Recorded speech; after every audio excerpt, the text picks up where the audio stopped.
Welcome to the Live Big podcast, where real estate expert Nick Paynes shows you that everyone can build wealth through real estate investing.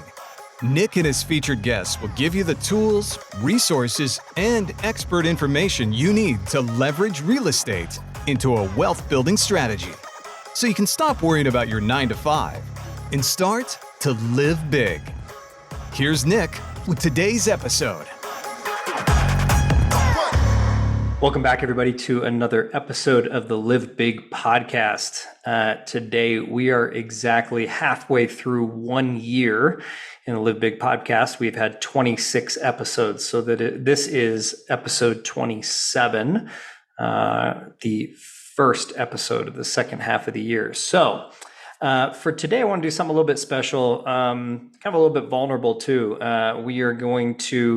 We're not going to talk about real estate today at all. But even if you come here for real estate, if you like to listen to real estate stuff, I hope you'll stay and just kind of hear a couple of my stories. But I just want to start by kind of posing a question, and that is, if you've ever wondered what you did in your life to get where you are today. And so I think if you really spend some time to think about it, you probably wouldn't have to wonder. You might actually know. So regardless of if you've got a good situation or a bad situation in your life, I think you can probably relate it to some of your experiences. And I'd encourage you to think about it with some relativity, right? So, and what I mean by that is, if you think your life is bad, okay, if you think whatever's going on in your life is bad, make it relative to what it could be. For me in life, I think it's one of the few places where I become an optimist and not a realist. So in general, I tend to always look at experiences from a realist standpoint. My position in life is it really is one of the few things that I take an optimist approach, right? So anytime life seems to be getting me down, I take the opportunity to think about all the things that are good in my life, things that I'm grateful for.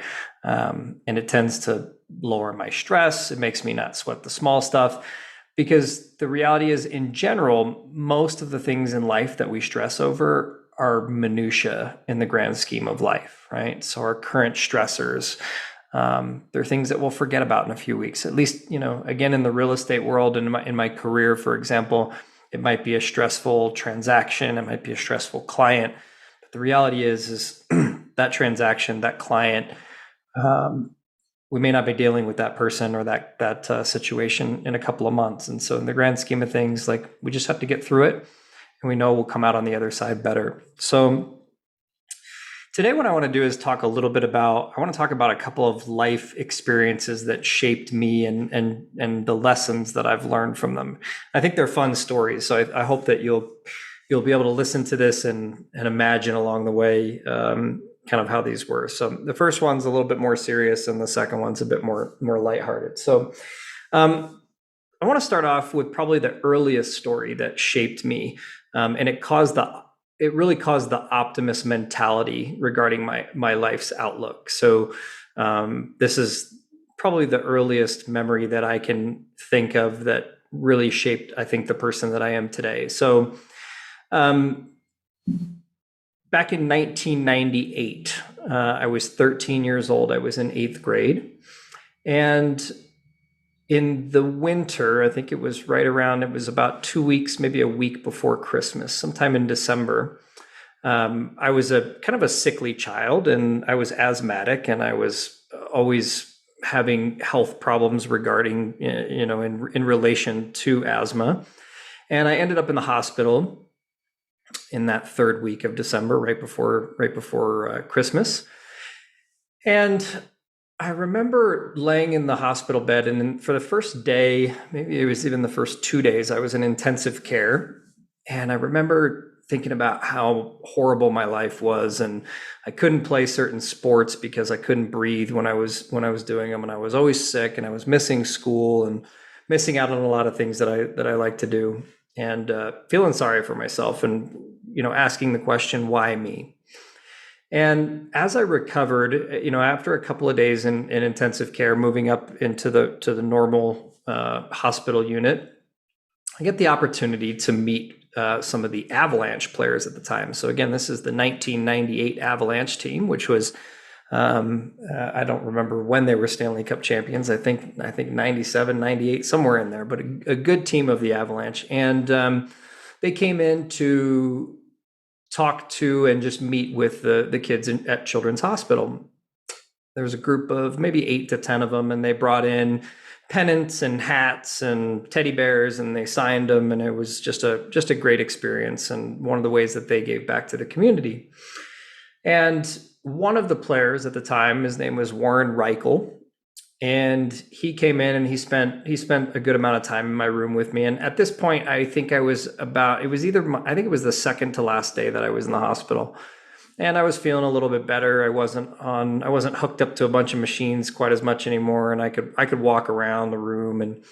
And so at one point he sat and visited for a few minutes, and then needed to continue and visit with more children. And he asked if I would like to come along. He said, hey, would you like to join us and go visit some of the other kids in the hospital? And I said, sure. So we're walking down the hallway, the brightly lit hallways of Children's Hospital, and we get to this area that is kind of behind closed doors, and it was the cancer ward. And so we walked into the cancer ward, and as I walked down the hallway and met with some of these kids, I came to this, I guess, epiphany. As I met kids that had been in the hospital for months. They had been in that hospital room, in that hospital bed for months. I met kids that were either had been there for months or had just recently got there, but that were probably never leaving. I met kids that were basically in hospice. And at this point, I remember feeling really upset with myself for ever feeling sorry for myself. And it was an eye-opening thing that, obviously, again, I was 13 years old, so that was 25 years ago, that I vividly remember, and that from that point on was a lesson that I learned, and it changed it changed the perspective on my life. And for me, I feel fortunate to have had that experience at 13 years old, because I feel like most people never have that experience, and many have it much later in life. So for me to have that experience at 13 years old, it's been a really powerful way for me to look at life and to feel grateful for what you have and the position that you're in. Because no matter what your stressors are right now, there are a multitude of people out there right now wondering where their next meal is coming from, fighting for their lives, watching their children fight for their lives, which I think is even worse. And it really put into perspective that, for me, the relativity of having a bad day or the relativity of stress in my life was nothing compared to what other people were dealing with. And it made me grateful and thankful for the opportunities that I had. So every time you may go through something in life, every time that you may have something that feels like is pushing you down or holding you down, I want you to think about the other people that are out there and think about how good that you may have it. And I think that it helps make you more optimistic. And I believe that optimism helps bring you out of the rut or out of the situation that you're in. So anyway, that was my first life lesson. That was my early on life lesson that I really remember. And it was just the idea of being grateful for what I have. And that has impacted me for many years since. So my second kind of life lesson for me, and one of the things that shaped me, is more of a fun story. And I've told this story to a few people, but the reality is I didn't think much of it at the time, but now that I look later in life, I feel like it's very relative to things. And so I want to take you back to 2005. And in 2005, I was 20 years old. I had just arrived in Spain for a semester abroad. I was studying at the University of Colorado and wanted to go study in Spain for a semester because ultimately I wanted to. My major was Spanish. I was bilingual. I wanted to have a major in Spanish, and I wanted to continue and get higher education in interpretation and translation sciences. So I go to Spain. I had just arrived there. And at the time, and I guess still now, I had a huge passion for motorcycles. So one of the big things in Europe is MotoGP. And MotoGP is basically the high level professional motorcycle racing. And most of it takes place in Europe. There's a couple races here in the United States. At the time, there was only one race, I think, in the United States, and that was at Laguna Seca. Now I think there's 2 or 3 more that happen here in the United States. But at the time, there were a bunch of races in Spain, Italy, the UK, and now that I was out there, I thought, man, what a great opportunity to go check out one of these races. So I get to Spain, and within probably a week or 2, I start researching the races, and there's a race in Valencia. And kind of a cool thing about the Valencia race is it's the last race of the season for the MotoGP season. And so if there's any competition for the championship, it's a really exciting race. So I think to myself, I'm going to get tickets. I'm going to go to Valencia. I'm going to go to the MotoGP race. So I go online, I buy my tickets. I don't remember exactly how much they were, maybe like 80 to 100 euros at the time. I'm a poor student, don't have a whole bunch of money to spend. And I'm thinking, I'm going to get tickets, and I'm going to get out there, and I'm going to make it work. So at the time I had set up some travel throughout Europe and throughout Spain. And we mostly stayed in hostels, and it would be 10 to 15 euros a night. And you can do it pretty cheaply. You can eat cheap and live cheap if you're staying in hostels. And so I thought, well, I'm going to do the same thing when I get to Valencia. So I bought my plane ticket, and I got in at 1:00 in the morning in Valencia it would have been a Thursday morning. So I left Wednesday night and got in on a Thursday morning. I walk out of the airport, and it's pitch black, and I'm going to grab a cab. And at this point, if you're staying at a hostel, you don't really make reservations. You just go stay at a hostel. So I get into the cab, and I say to the guy in Spanish, I say to him, hey, I'm here for the MotoGP race. Can you just take me to a hotel or a hostel or something like that that's close to the track? So I remember sitting in the cab. It felt like forever, just watching the dollars, or I guess euros, and the time tick up on the cab meter. And we're driving down the highway, and we're driving. And I think it ended up being somewhere around 45 minutes that we were driving in this cab. And so at this point, the cab fare is now somewhere in the 50 euro range. And again, I paid 80 to 100 euros for my tickets for the entire MotoGP weekend. And the cab rides already cost me 50 euros.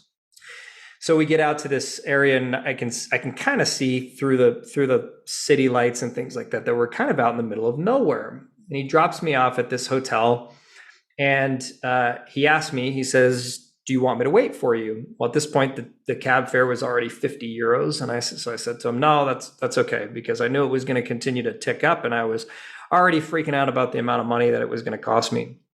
So I send the cab driver on his way. It's like 2:00 in the morning. I walk into the hotel. The bar is open because it's Spain. 2:00 is not late. So there's people, out. They're drinking at the bar, and I go up to the front desk, and I said, hey, I'm just looking for a place to stay for a MotoGP event this weekend. And the guy basically laughed at me. And he said, we don't have any vacancy. There's nowhere to stay here for MotoGP weekend. So I said, all right, do you have a phone or something I can call somewhere, or do you know of anywhere around that I can go that might have some vacancy? And he was like, well, there's not going to be anything around here, but you could go into the city of Valencia. And I remember asking, how far was the city? And I don't remember the exact mileage at this point, but it was far away. The city was not close to where the racetrack was. Racetrack is out in the middle of nowhere. So anyway, at this point, he's not very helpful. Customer service in Spain is not the best, and so I just decided I'm gonna leave, and I'm just gonna start walking, and I'll walk the neighborhood next door. There was a little neighborhood of houses, and see if I can find someone to take pity on me and maybe take me in for the night.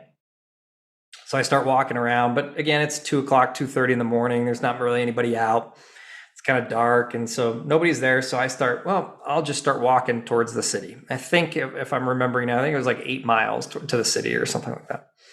So I start walking, and I'm walking actually down the side of the highway. So I want you to imagine it's dark as can be, but there's the highway lights. And one of the exciting pieces is there's motorcycles just flying up and down the highway, people coming in for the races. And so I'm walking on this dirt path that's next to the highway, and I'm just walking and walking and walking. So now it's 3:30, 4 o'clock in the morning. I was walking for a couple hours. And I remember taking out my video camera and turning it around and doing like a self video journal and saying, hey, this might be funny later, but right now it's not funny. It's kind of scary. I'm walking down the side of the highway. And as I get closer, I'm just basically walking towards the lights. So I see the city lights. I just start walking towards the lights. So as I get closer, I end up happening upon a gas station, and this gas station attendant is there, and I go up, and now I'm kind of using the same story with everybody. I started with the cab driver. I went into the hotel, and I'm starting to fine tune my story, and my story becomes, hey, I'm an American. I'm living in Sevilla right now. I race motorcycles back in the United States. I'm here for the MotoGP race, and I'm looking for a place to stay. Right? Is there, and at this point I'm thinking, if somebody were to offer me a cardboard box in the back alley or something like that, I'd probably take it. So anyway, the guy at the gas station sends me around the corner. He says, hey, there's a coffee shop around the corner. Go in there. They have a phone. You can get a cab and somebody can take you into the city. So I go up to the counter. Guy is serving there, and it's 4:30 in the morning. People are starting to come in for their morning coffee, heading to work. So I tell him the same sob story. Hey, I'm an American. I'm from Sevilla. Blah blah blah. He points to a phone over in the corner, a pay phone, and says, "There's a phone. Go call a cab." It's not super helpful. So I start walking over there, and I can't figure out how to use the phone. So I walk back, and I was like, hey, can you help me use the phone? So the guy's walking over, and I'm telling him my story. And as I'm walking over, there's a gentleman sitting at a table, and he kind of overhears me. And so as the bartender walks away, the guy says, hey man, where are you looking to go? And I sit down, and I have the same sob story with him. I'm an American. I don't have any place to stay. And he says, well, I'm headed to the city in about 15 minutes. If you want to wait, I'm happy to take you in. So I sit down with him. I said, yeah, that'd be great. I sit down with him. I start having a conversation with him, tell him everything that's going on. And he says, well, tell you what. He says, I have a couple of places down the road here that I rent out for people when they come in for the Formula One and the MotoGP races. Now, they're completely booked up. This is MotoGP. And at this point, I'm starting to realize that MotoGP in Spain or probably anywhere in Europe is like the Super Bowl here in the United States. So imagine getting yourself some Super Bowl tickets and then not booking any accommodations and expecting yourself to have a place to stay. That's essentially what I did, not really knowing. So he says, I got a couple places that I rent out for MotoGP and for Formula One. I'm happy to, he says, most people come in Saturday and Sunday for the actual qualifying and races. They don't come in for practice on Thursday and Friday. So I might have a place you can stay for the next couple of days if you'd like. And I said, that would be awesome. Because like I said, at this point, I'm just trying to find somebody who will just take me in and put a cardboard box over my head. So I hop into the car with this guy. Don't know him, don't know who he is, whatever. But in Spain, people are a little different. There's no guns, that type of stuff. So, and they're not very big people. So I was like, I can at least maybe I can run faster than the guy, or maybe I can outmuscle him if I need to. So we get in the car, we're driving, and we end up turning off the road, and we're going down this super dark dirt road, almost out in the middle of nowhere. So now it's getting a little bit scary. But as we're leaving, there's a couple guys on motorcycles that keep passing, and they're waving to him. And then one guy stops, and the guy rolls down his window. The guy that I'm with rolls down his window, and the motorcycle riders come up, and they start talking to him. And he goes, oh, yeah. And I hear him talking about me. He says, oh, yeah, this poor guy, he's an American. He's here for the MotoGP races. He doesn't have a place to stay. So I'm going to let him stay at one of our places till everybody comes in. They're like, okay, cool. And, you could tell they're very friendly with him. So he takes me up this road, and he ends up dropping me off in a in this area where there's a couple of units, like townhome type units, and in between them, there's like a storage unit. And a storage unit's like, it's like 10 feet by 12 feet. It's basically like a room. And he says, I can't have you stay in any of the units because they're all cleaned and the beds are ready to go and everything like that. He's like, but you can stay here in this little storage unit. He says, and I got a mattress. You can have, let me go grab it next door. So the guy walks away, brings back a mattress, drops it on the floor. And he says, you can stay here for 2 days. And I said, okay, this is great. Thank you so much. The door locks. And he's trying to show me that he can trust me the whole time. He's like, here's a key. He's like, it locks from the inside. You can lock it. There's no one that can get in. You're safe here. So I'm like, all right. So I end up staying there. And he says, I said, well, how do I get to the races in the morning? And he says, when you come out in the morning, he says, just come out and follow this path and just keep walking until you hit it. And I was like, okay, so it's like walkable. And he's like, oh yeah, it's walkable. It's probably 2 miles or 3 kilometers away. It's like, okay, crazy. So anyway, now it's 4 o'clock, 4:30, 5 o'clock in the morning.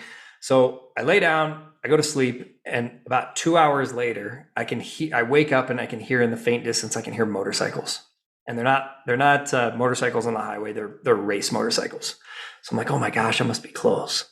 So I walk out, get my stuff ready. I start walking down to, where he told me, walk the track, and the motorcycles are getting louder. And after about a half hour of walking or 45 minutes of walking, I see the track, and I get up there and I'm right there, and I'm in the race, and I'm the only one there because nobody goes to Thursday practice. They don't even care where I sit. My tickets don't matter.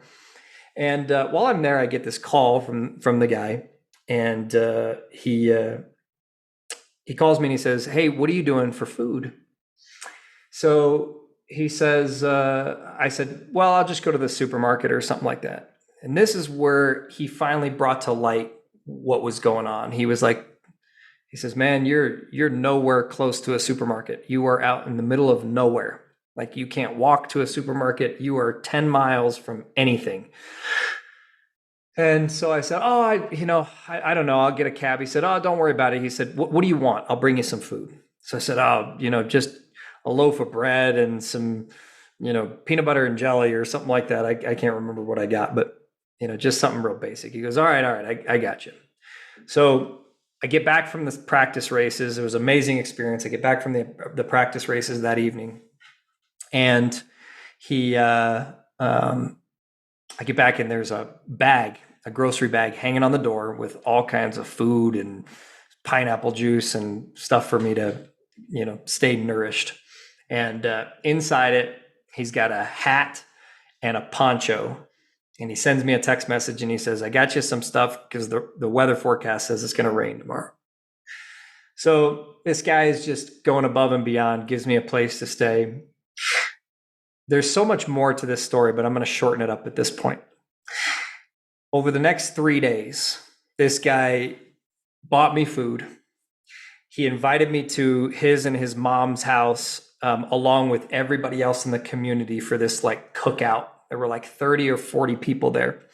And they all knew this guy. This guy, they loved him. He would always rent to these people, and they loved him. And so I get to the dinner, and they love me because I'm American and I speak Spanish. And so we end up going out and partying on the town in Valencia with a bunch of these. There were about 12 of us that went. And the next day of practice, we went and I sat with them. And the day of the races, I went and sat somewhere else. So kind of a long story short, I got to sit for 4 days. I got to sit 4 different areas of the track.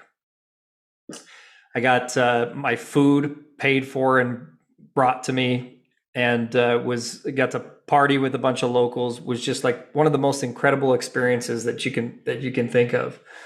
And at the end of the weekend, he called me and he said, "Hey, how you getting to the airport?" And I said, "Oh, I'll call a cab or something." And he said, "Well, tell you what." He says, "What time's your flight?" I said, "I think 7 o'clock in the morning or something like that." He said, "Well, he says, if you don't mind going to the airport early, I'll take you." He says, "I got to be at work at 4:30 in the morning, but I'll drop you off at 4 o'clock. I know it's a little early, but if you're okay with that, I'll take you." And I said, "No, that would be great." So he takes me to the airport, and I remember having a conversation with him on the way, and I basically said, "Man, how can I possibly repay you? I mean, what do I owe you for this?" And I actually stayed in that storage room all 4 days. I had a mattress, but I stayed in a storage room. And so he said, we ended up talking about, he says, "Oh no, don't worry about it." And I said, "No, I need to pay you, or, you bought my groceries." And so anyway, for 4 days, for food and accommodations, walking distance from the Valencia MotoGP, which again is the Super Bowl of Europe and Spain, he said, "Tell you what, why don't you give me 100 euros and we'll call it even." And that included a ride to the airport. It was the most generous and incredible thing that somebody did for me in a time of incredible need, that I didn't realize. And the life lesson that I had from this was, I had just, it's one of the most incredible experiences of my life. Because again, just imagine going to the Super Bowl, except with hundreds of thousands of people, because the track holds way more than a Super Bowl stadium does. There's hundreds of thousands of people. It's just an amazing event. And had I done it the right way, had I booked my accommodations and taken a cab each day back and forth from those accommodations, this trip would have cost me thousands of euros. It would have been so expensive. And it ended up costing me less than a couple €100 for everything. So the life lesson that I learned from this was that it's okay to take risks sometimes. In this case, I didn't know that it was this big of a risk. I thought, well, I'll just get there and I'll make it work. That's okay. So I thought I was taking a small risk at this point, which was, I'll get there and I'll figure it out. Once I got there, I realized what a big risk it was to have shown up not having anything planned and not knowing where the track was and any of this. And so it's okay to take risks in your life. Just maybe make them more calculated. And since that time, a large portion of my life has been spent making calculated risks. And that goes into my investment strategies. It goes into my career making decisions. Everything that I do is a calculated risk. And it's thinking about the opportunity costs and thinking about if I do A versus do B. And so just a fun story to talk a little bit about how risk can be good. Risk versus reward, risk can be good. And in this case, the risk that I took, not knowing how big of a risk it was, paid massive dividends. It was one of the greatest experiences of my life. But it was not by any stretch of the imagination a calculated risk. And so moving forward, would I ever take a risk like that again? Probably not. But I take risks every day. I take risks every day with my career. I take risks every day with my family, with my kids. I take risks with investments, but they're all calculated. They all have a basis, and they all have a particular return or response that's needed in order for me to take that risk. So I would encourage you to take some risks in your life, but calculate them. Make sure they're calculated risks. Make sure that's something that you can potentially see the outcome. So there are risks that people take in their lives that are not calculated, or they are calculated, but they're extremely high risk, but also there's high reward. So just make sure you're not taking high risk, low reward type opportunities. So anyway, those are two life lessons that I wanted to talk about.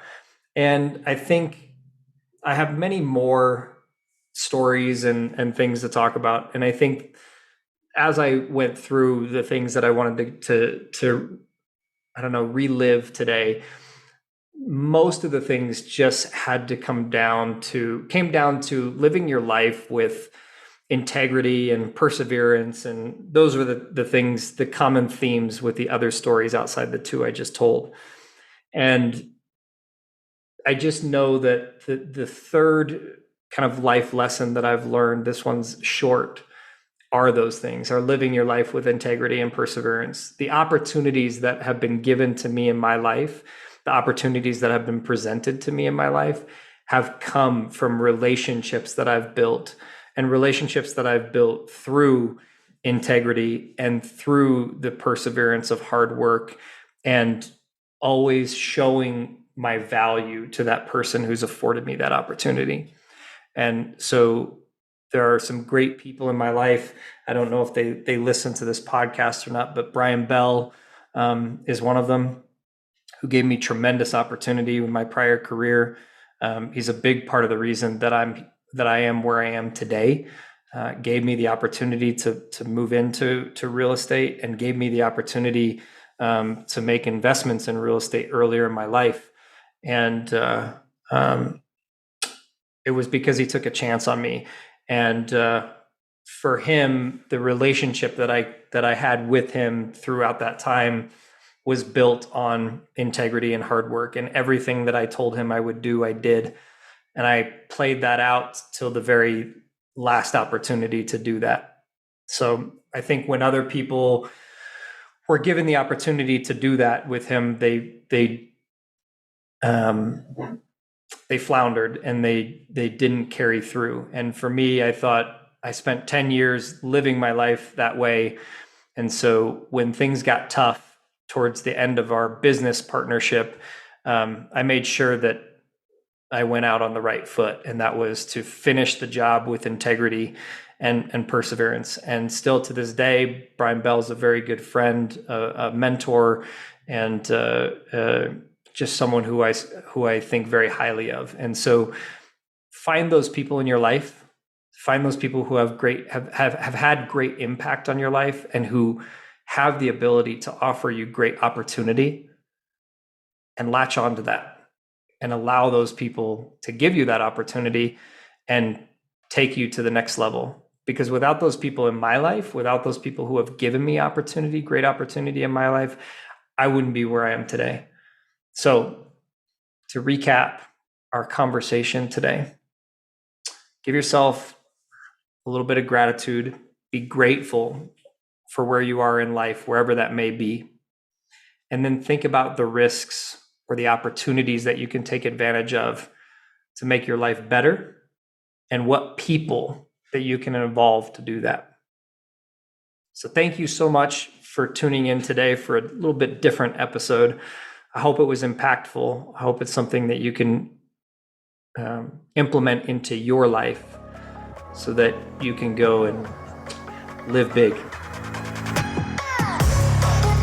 Thanks for joining us for this episode of the Live Big podcast. For even more real estate and investment resources, go to blackyetigroup.com/resources and download Nick's complete guide to running your own rental properties. Tune back in next week for another episode, and until then, live big. Live Big does not provide investment, legal, or tax advice, and nothing herein should be construed as being financial, legal, tax, or other advice. Live Big does not represent that any securities or services discussed are suitable for any investor. No investment or other decision should be made solely based on the contents or information found on the website or podcast. When making a decision about your investments, you should seek the advice of a professional financial advisor or qualified expert.